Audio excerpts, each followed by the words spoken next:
I do want to highlight something else, because you often put a lot of emphasis on your physical body has to be right before, anything else in your life goes right. And there's a brilliant quote that I saw here that I thought you'd love. It's discipline is a transferable skill. The man who can cheat on his diet is the same man who will cut corners on a contract. 100%. The body is just the most visible ledger of your integrity. Yeah. So it used to be the case that, if you look at the old school business tycoons, it was your guys like Bill Gates and Warren Buffett, people that aren't really like the picture of health. Even like Elon Musk today is not the picture of health. But I feel like there's this new wave of kind of hustlers, of your Alex Hormozis and damn, I can't think of anyone but Alex Hormozi. All of them. Yeah, who really emphasize like the physical health as well.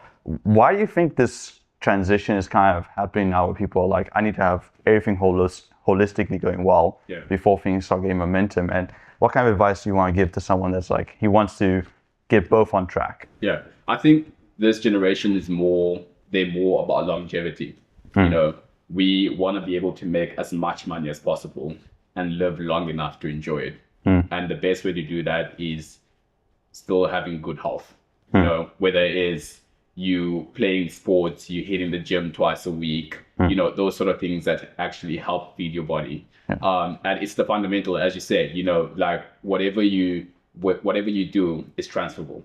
If you cheat on your diet, that automatically makes you untrustworthy. Because like you can't stick to a plan. For me, I started working out properly in COVID, and in turn, when I started working out, I saw a massive mental change in myself. Started reading self-help books, and that came hand in hand. Started getting into business, putting myself out there, meeting different people. It's just like you become a product of yourself. You sell yourself. People, you don't even have to say a word. People will look at you like, this guy's disciplined. He's got his life together. He knows where he wants to go. Like you can see, you got other people that juice and all of that, but you can tell the difference between someone that juices and someone that actually really works hard to get to their current physique. And that's someone that you really want to work towards.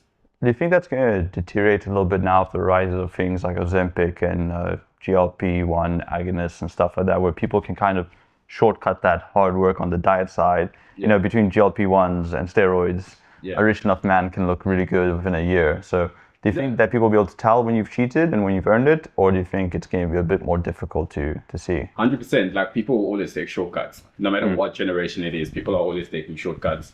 And at the end of the day, you just have to be true to yourself. You can't follow the crowd and say, just because someone's taking a shortcut, then I have to take a shortcut as well. You are in a one-man game. You're the only player. You gotta go the mile. If you wanna keep on making these millions until you're 80 years old and still enjoying it and still being able to see your grandkids, and still being able to be active with your family, you gotta do things the right way.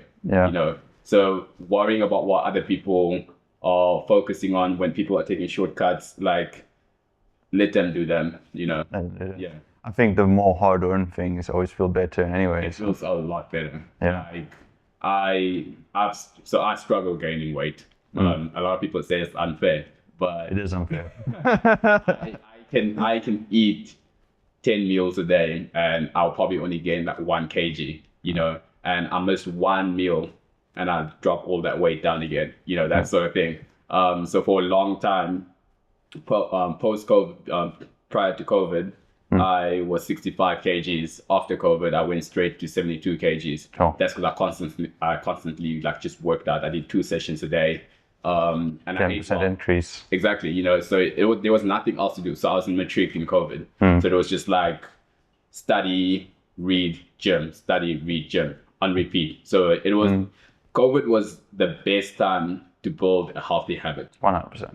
Because that's all you could focus on. It became a lifestyle. If you could do that for a year, that's a lifestyle. So for me, going a whole week without training, or even like 2-3 days without training, feels weird. It feels unnatural. 100%. Yeah. So, maybe for like people watching this, I don't think everyone wants to get into bodybuilding, Oh, yeah. So what would be your recommended protocols? Like 2 lifting sessions a week, a couple bouts of cardio, or do you have like a set kind of routine you want to recommend to people that don't really have an ambition or have a love for exercise? So for me, basically, the way I structure my training programs is in a way so that I can still be functional. Because naturally, I'm an athlete. I used to be a sprinter. Back in high school, I played rugby. So I still want to be able to move. I want to be agile. I don't want to be just a massive block of muscle. You know, that's not comfortable. You know. So how I do it is I would have 3 sprint sessions a week. And then I'll have jiu-jitsu on a Tuesday, jiu-jitsu on a Thursday, and then jiu-jitsu on a Saturday.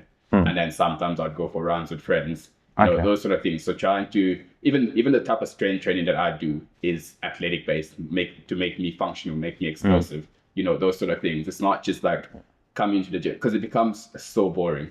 Just going to the gym and just like lifting weights all the time. I'm just like, you're talking to a former powerlifter. I did 3 lifts for a whole year.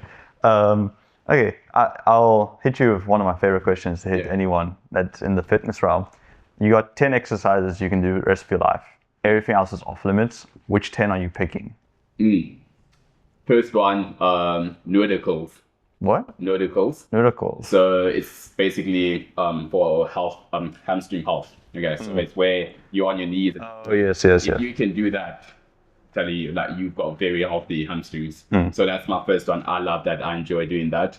Nudicles, bench presses, pull-ups, dips, reverse pull-ups.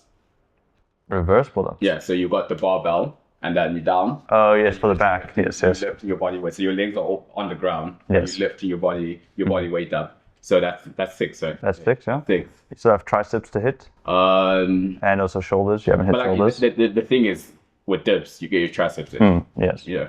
So I'll probably put deadlifts in there as well. So that's whole body, yeah? Yeah, full body. Still need shoulders? Naturally, my shoulders grow really fast. Oh, so you don't even worry about it? I don't stress too much about my shoulders. I can do 1 week of shoulders and it will look like I've been training shoulders for a long time. Okay. I try and stay away too much on shoulders because I don't have enough shirts. I don't have enough shirts. What else? So running cannot be included. Running can be. Okay. So any sport is also an exercise. So if you want to include... Jiu-jitsu, definitely jiu-jitsu. Yoga for flexibility. Okay. And then some core maybe? Core, all of these exercises, you need to utilize your core. I agree. I think core is so overrated. So that's why, like, when every single time I finish a workout, the first muscle that hurts is my core, because I'm always engaging my core. Interesting. So people will ask, like, why don't you ever do core, but like you always have a strong core? Like, because I'm lifting and I'm engaging my core. You don't need to.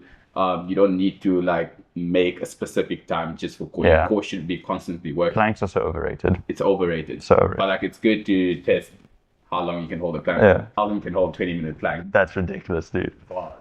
Your list is so much better than my first guest list, because I told him he didn't have anything for his shoulders, and he's like, no man, I got pull-ups in there. I'm like, how are you hitting shoulders on pull-ups?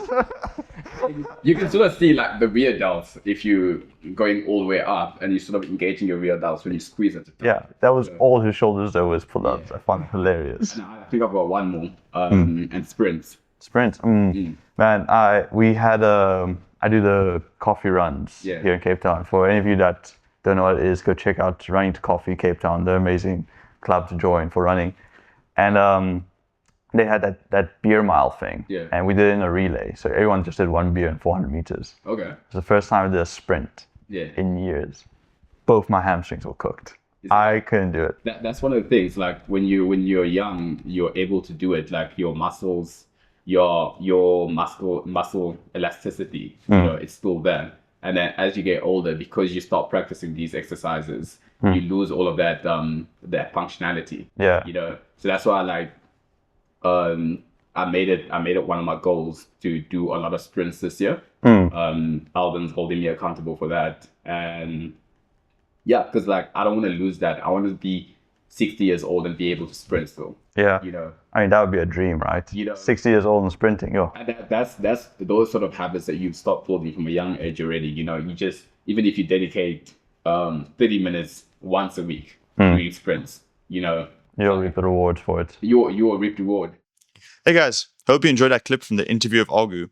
If you want to come onto the podcast, remember, all are welcome. Just fill in the form in the description and we'll see if we can have you on. If you want to watch the full podcast, click on the link here. If you want to watch anything else from the channel, click on the link here. Thanks for watching, guys.